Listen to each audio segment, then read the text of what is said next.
Selamünaleyküm arkadaşlar. Farabi Online Dershanesi'ne hepiniz hoş geldiniz. Birinci ünitemizin beceriler kısmında bilgi alışverişinde bulunma, deneyimlerimizi paylaşma, dil bilgisi konusu olarak ise fiil çatısından dönüşlü fiillerimiz ve zarf fiilleri ile devam ediyoruz. Ünite 1. Leyleği havada görmek. A bölümü leylek havada. Saklandı, övünmüyor, hazırlandın mı, giyinmedin mi şeklinde saklandı, övünmüyor, dönüşlü fiillere birkaç örnek verilmiş arkadaşlar. Kedi köpekten korktu ve ağacın arkasına saklandı. Bütün projeyi Selin yaptı ama o çok mütevazi bir kız, hiç övünmüyor. Yarınki sınava hazırlandın mı? 1 saattir seni bekliyoruz, hala giyinmedin mi? Şeklinde dil bilgisi konularımızı kullanarak birkaç örnek verilmiş. Hazırlık çalışmasında tatile çıkacaksınız, bavulunuz hazır. Fakat çok fazla eşyanız var ve bu sebeple uçakta bagaj ücreti ödemeniz gerekiyor. Hangi eşyalarınızı bavulunuzdan çıkarırsınız? Neden? Saç kurutma makinesi, fotoğraf makinesi, çanta, terlik ve benzeri gibi bazı kişisel eşyalar verilmiş arkadaşlar. Siz olsaydınız bu eşyalardan hangisini çıkarırdınız sebebiyle birlikte yazmanız istenir. A bölümümüzün okuma metni, bavul hazırlama sanatı. Tüm hazırlıklar tamam. Seyahate çıkma zamanı. Bir şey hariç. Bavul hala hazır değil. Şimdiye kadar bavulunuzu açtığınız zaman karışık kıyafetlerle, şekli bozuk ayakkabılarla, daha da kötüsü patlak şampuan şişeleri ile karşılaşmaktan bıktınız. Peki bu durumdan kurtulmak için neler yapmak lazım? Elbiselerinizi buruşturmadan taşımak ve bavulunuzda eşyalarınızı kolayca bulmak için bavulunuzu iyi ve dikkatli bir şekilde hazırlamanız gerek. Peki bunu nasıl yapabiliriz? Buyurun beraber öğrenelim. Yolculuğa çıkmadan önce yapılacaklar. 1. Gideceğiniz yerin hava durumu hakkında mutlaka bilgi alın. 2. Otelin imkanlarını araştırın. Odalarda ütü, saç kurutma makinesi, kuru temizleme servisi ve kuaför var mı? Eğer varsa bavulunuz yarı yarıya hafifledi demektir. 3. Orada kaç gün kalacaksınız? Neler yapacaksınız? Örneğin kaç kere akşam yemeğine çıkacaksınız? Yürüyüş yapacak mısınız? Bunları düşünerek tatil programınızla ilgili gerekli eşyaları bir kağıda yazın. Sonra bunları gözden geçirin ve en az 1/4'ünü eleyin. Zor olacak ama yapmalısınız. Yanınıza hangi kıyafetlerinizi almak istiyorsunuz? Bu kıyafetlerin renkleri birbirine uygun mu? Rengi ve tarzı birbirine uygun kıyafetler alırsanız çok fazla eşya taşımaktan kurtulursunuz. Böylece en fazla 3 çift ayakkabıyla 10 günlük bir tatilde her gün farklı kıyafet giyebilirsiniz. 5. Yanınıza mutlaka siyah pantolon, etek veya elbise alın. Renkli aksesuar ya da renkli bir bluz sayesinde kolayca şık olabilirsiniz. Bavul yerleştirme teknikleri. 1. Eğer bir iş seyahatine çıkacaksanız ve yanınıza ceket almanız gerekiyorsa, ceketi bavulun en altına koyun. Daha sonra pantolonlarınızı, sonra eteklerinizi, en sonda gömlek veya tişörtlerinizi yerleştirin. 2. Ayakkabılarınızı eşyalarınızın kirletmemesi için ufak kutular ya da ayakkabı çantalarında götürün. 3. Sahilde hangi eşyalara ihtiyacınız olacak? Bunları düşünün ve hepsini bir araya toplayın.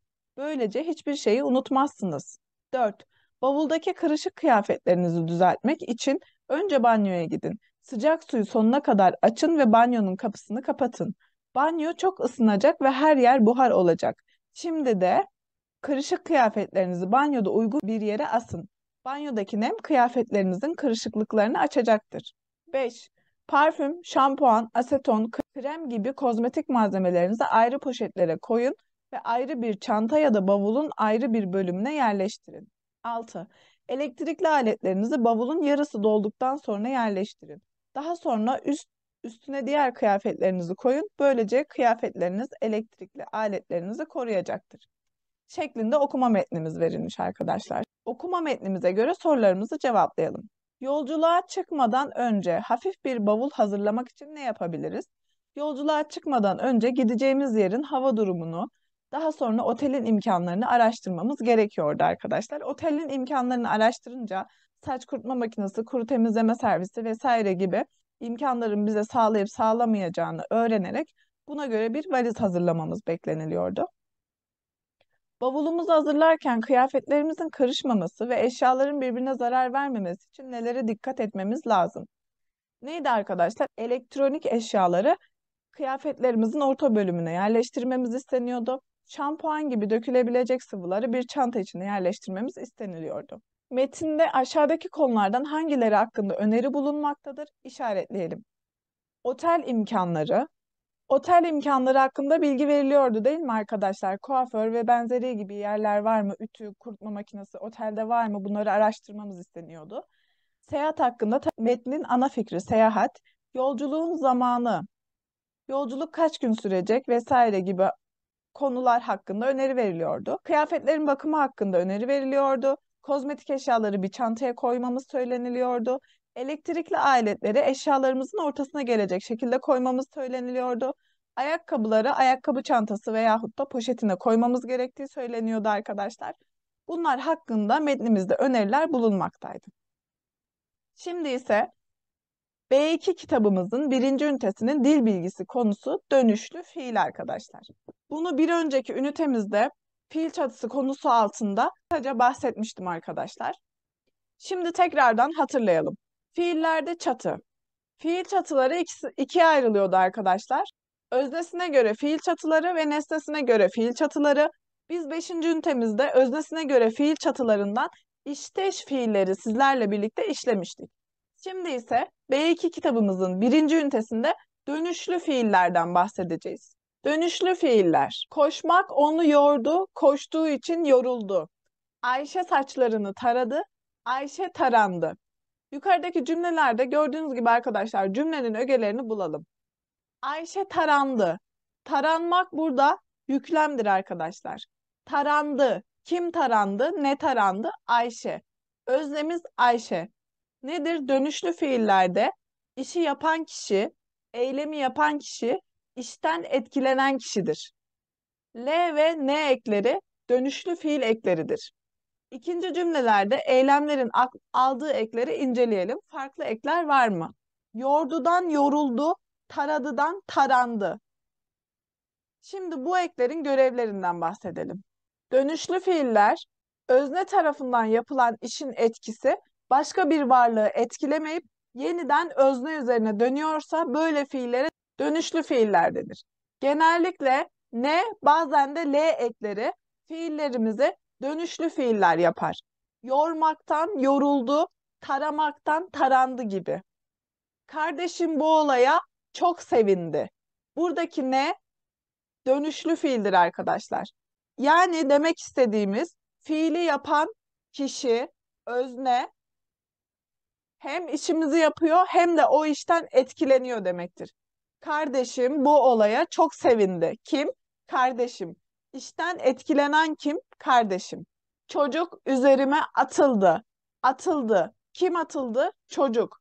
İşten etkilenen kim? Çocuk. İşi yapan kim? Çocuk. Gördüğünüz gibi hem özne işi yapıyor hem de işten etkileniyor arkadaşlar.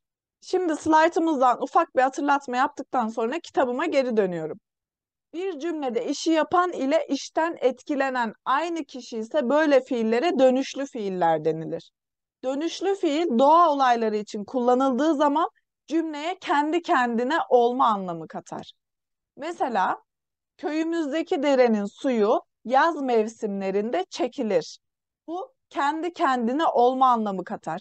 Çünkü neden? Buradaki meydana gelen şey doğa olayıdır arkadaşlar. Doğa olaylarında kendi kendine olma söz konusudur. Şimdi fiil n ve l ekleriyle oluşturulan dönüşlü fiillerimizden bahsediyoruz. Sevgi iş görüşmesi için kendini hazırlıyor. Burada arkadaşlar hazırlıyor da herhangi bir dönüşlü fiil eki mevcut değildir. Sevgi iş görüşmesi için hazırlanıyor dediğimiz zaman burada kim hazırlanıyor? Sevgi hazırlanıyor ve yaptığı işten de kendisi etkileniyor. Üstünü giyiyor, kıyafetlerini giyiyor, hazırlık yapıyor ve Sevgi böylelikle yaptığı hazırlıktan kendisi etkileniyor. Serhat okuldan başarıyla mezun olunca kendini övdü. Kendini övdü. Serhat okuldan başarıyla mezun olunca övündü. Burada Övündü fiilimi yapan kim? Serhat. Benim öznem burada kim? Serhat. İşten etkilenen kim? Serhat. Bir ay sonra kendilerini yeni evlerine taşıyacaklar. Bir ay sonra yeni evlerine taşınacaklar. Taşınacaklar kimler? Onlar. Gizli özne. Gizli öznem işten etkilenen ve işi yapan kişi. Onlar taşınacaklar. Onlar yaptığı işten etkilenecekler. Şimdi aşağıdaki cümleleri örneklerdeki gibi tekrar yazmamız istenilmiş. Burada fiilimiz normal bir şekilde verilmiş. Bizden dönüşlü fiile yani n ve l eklerini kullanarak yazmamız istenilmiş. Aysun saatlerdir ayna karşısında kendini süslüyor. Kim süslüyor? Aysun süslüyor. Dönüşlü fiile getirmek için ne yapacağım? Aysun süsleniyor.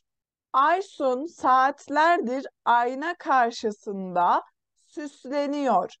Süsleniyor. Burada gördüğünüz gibi n, l eklerimden n'ye aldı ve öznem hem işi yaptı hem de işten etkilendi. Kendini arabanın arkasına sakladı. Burada öznem kim? Çocuk. Sakladı yüklem.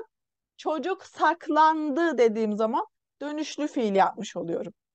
Gökçe yarınki yolculuk için kendini hazırlıyor. Gökçe hem işi yapacak hem de işten etkilenecek. Gökçe hazırlanıyor. Yine dönüşlü fiilim oldu arkadaşlar. Arkadaşımı beklerken vitrinlere bakarak kendimi oyaladım. Arkadaşımı beklerken oyalandım. Çemberlitaş hamamındaki turistler kendilerini güzelce keselediler. Çemberlitaş hamamındaki turistler keselendiler. Kendimizi güneşin zararlı ışınlarından korumak için güneş kremi sürmeliyiz, sürünmeliyiz. Meltem kendini sınava çok iyi hazırlamış. Meltem sınava çok iyi hazırlanmış. Köpek durmadan kendini kaşıyor. Köpek durmadan kendini kaşıyor. Köpek durmadan kaşınıyor. Sınavdan kötü puan alınca Mehmet kendini eve kapadı. Sınavdan kötü puan alınca Mehmet eve kapandı şeklinde dönüşlü fiil halimizde yazıyoruz arkadaşlar. 5. hazırlık çalışmamızda aşağıdaki cümleler ile fiillerimizi eşleştirmemiz istenmiş.